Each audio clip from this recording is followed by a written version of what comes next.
Hello everyone. In previous classes we have discussed about the hydrology, hydrological cycle and the precipitation in detail. In today's class we will discuss about another hydrological component, that is evaporation. So what is evaporation? Evaporation, it is a process in which the liquid changes to the gaseous phase at the free water surface below the boiling point and through the transfer of heat energy. In other words, the evaporation is the cooling process in that the latent heat of vaporization must be provided by the water body. So basically one phase two another phase conversion के लिए किसी energy और heat की requirement है, and जिस energy या heat की requirement है it is known as the latent heat. So latent heat is the energy और heat absorbed by the substance or released by the substance during the conversion from one phase to another phase. So for the different phase conversion it requires different latent heat. From liquid to gaseous phase it requires different latent heat. From the solid to gaseous phase, from the solid to liquid phase, at different stages it requires different latent heat. So we will see the different latent heat required for the conversion of substance from one phase to another phase.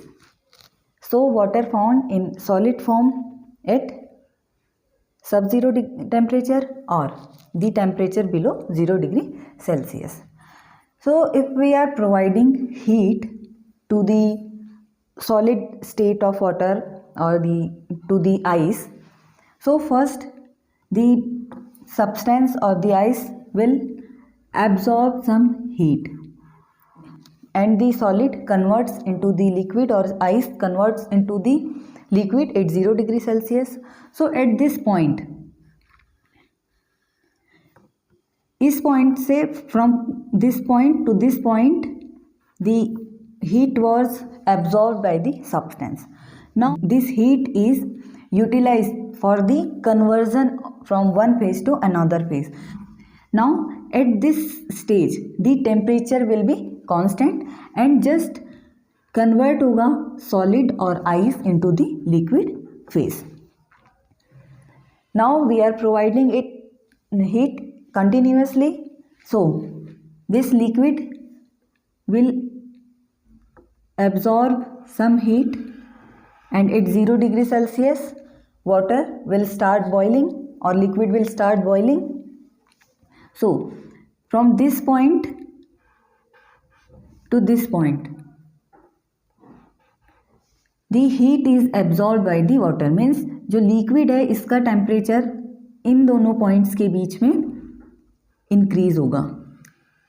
After that here the liquid will change into gaseous phase and the temperature of water will be remain same.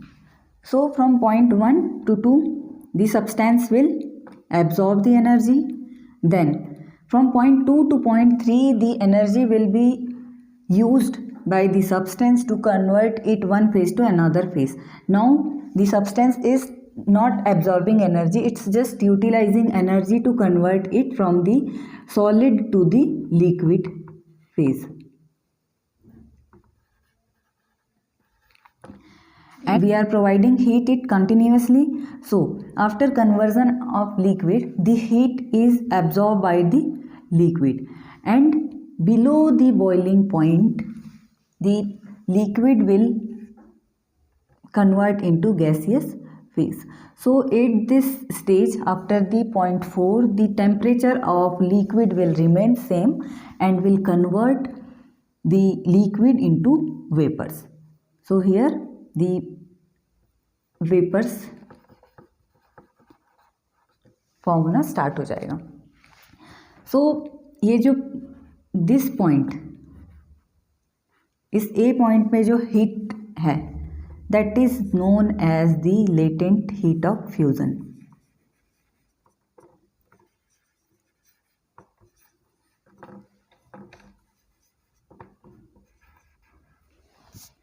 and at this step, this is known as the latent heat of vaporization. सो इसमें हमने देखा जब solid से liquid में change करते हैं, in that case we require the latent heat of fusion, and from liquid to vapour it is the latent heat of vaporisation. But जब आपका सॉलिड डायरेक्टली कन्वर्ट होगा वेपर्स में, this is known as the latent heat of sublimation. From this solid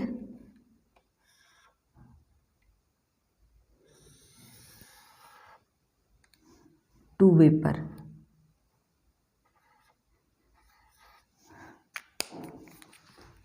This is known as latent heat of sublimation. And different conversion पे different calories की energies की requirement है. For the latent heat of fusion, it requires 80 calories per gram. In case of latent heat of vaporization, it requires the 585 calories per gram to convert 1 gram of liquid to the 1 gram of vapor at 100 degree Celsius. Similarly, at latent heat of sublimation, it requires the 678 calories per gram. So this is all about the latent heat. So these points are point A, B, C shows the different latent heat. Now we will see the factor affecting evaporation. What are the factors which affects the evaporation? So first one is vapor pressure, second one is the temperature, third one is the wind speed or wind direction and wind speed, fourth one is the quality of water, next one is the humidity,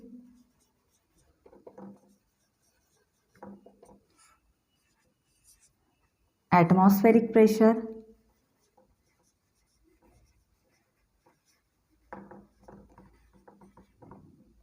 and size of water body.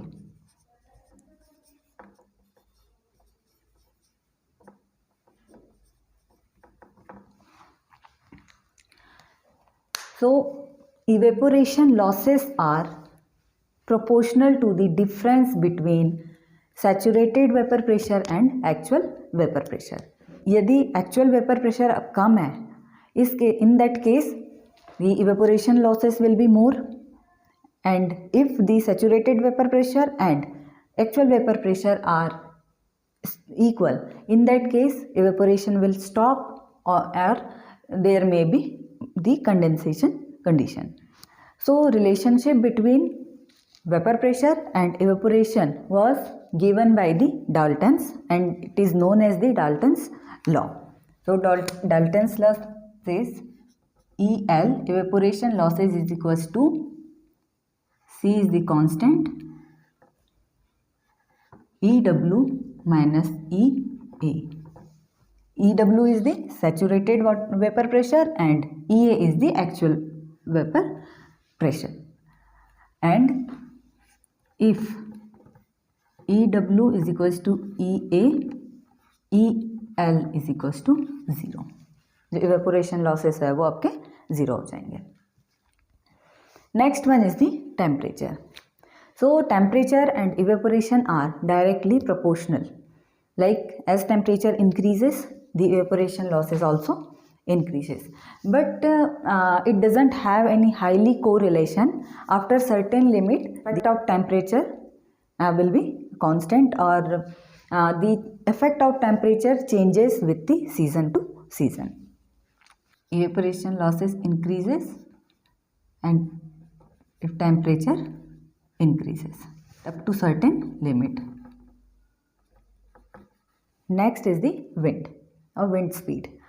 So wind aids in removing of evaporated water from the zone of evaporation, and जब zone of evaporation से evaporated water को wind move करेगी another place में, उस case में further scope create होगा for evaporation, and इस तरह से प्रोसीजर जो है ये कंटिन्यू चलती रहेगी, but after certain limit wind speed impact will reduce and the evaporation losses will be constant. Then quality of water.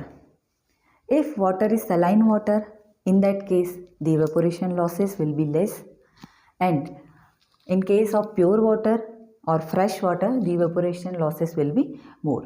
So in case of fresh water evaporation losses are 2 to 3% more than as compared to saline water. Next is the humidity.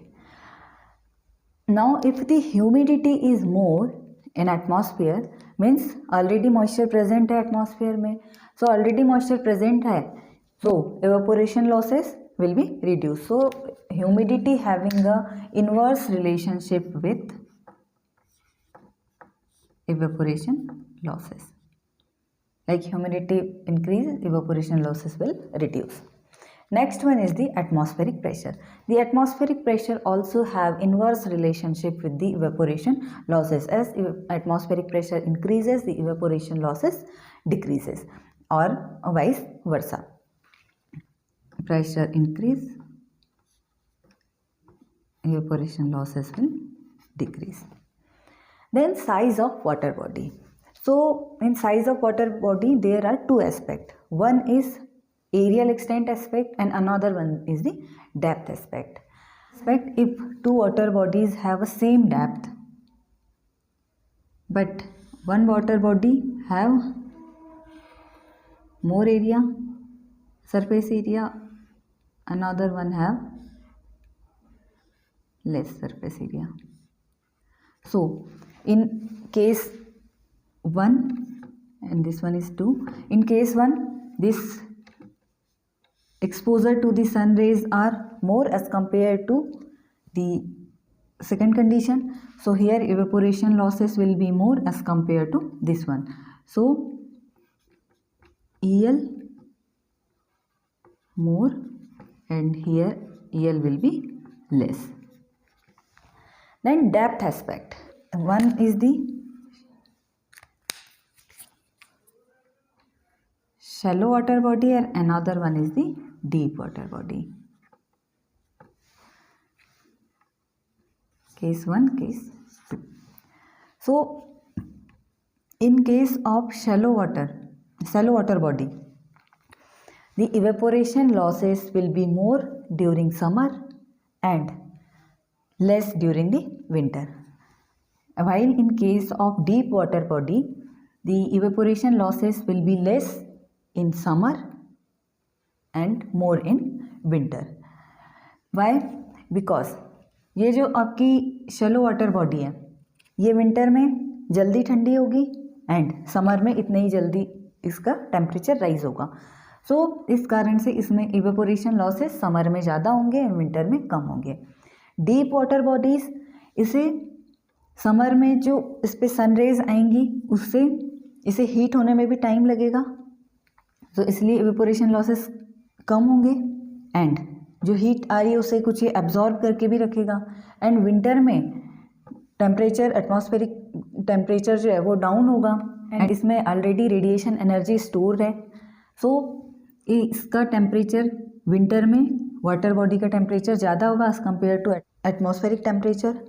So the winter, the losses, evaporation losses will be more in case of deep water bodies, while in shallow water bodies evaporation losses will be less in winter season and vice versa for the summer season. So this is all about evaporation, latent heat and the factor affecting evaporation. So thank you so much.